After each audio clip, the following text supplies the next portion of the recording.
Planning for the end of life can be hard, and selecting a proper trustee or executor can be daunting. So let's bring in our legal expert, Danielle, joining us today to give us tips for selecting the right representatives. Danielle, sometimes we have these really heavy conversations when you come and visit, but they're important ones. So tell us the first steps people need to keep in mind when beginning this process. Well, I think when you're considering who you want to act as trustee or executor, the biggest decision is who you pick. And that's something I see a lot with clients where they're, wrangling with who the perfect person is. And so I think it's really important to give some consideration to who you trust the most, because as you know, the word trustee has trust in it. And I think above all else, that's critical. And is there a way to kind of narrow it down? Maybe you trust a few people. Yeah. How do you pick who's best fit for the role? Who is going to cause hopefully the least amount of drama with the family or your beneficiaries? Who's good at communicating? One thing I think is really important for people to understand is you don't have to pick your oldest child or the child that lives closest. You really want someone who is going to be able to do the job, because acting as executor or trustee is not some honor you're giving someone. It's a lot of work. Yeah.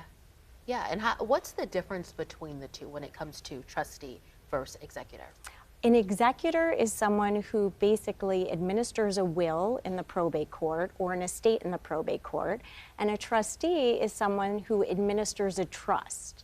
So if someone's disabled or when they pass away, the successor trustee would take over. So a lot to think about when it comes to working with families and having these discussions. What are some of the things that you notice most that people should be aware of when they're planning to have these discussions? If I could give one piece of advice to families, one of the things that I feel pretty strongly about is being careful about appointing co-trustees or co-executors. I can't tell you how many times I'm sitting across the table from someone and they're like, I have to name all three of my kids together because I don't want to hurt anyone's feelings. And they don't realize that the kids may not get along after mom and dad pass away. So I think it's really important for people to understand that naming two or three people together may actually create more problems, and they may end up in court when otherwise it wasn't necessary. Yeah, and with that, is there a way to best set people up for success, or a way that they can best set themselves up for success throughout this process?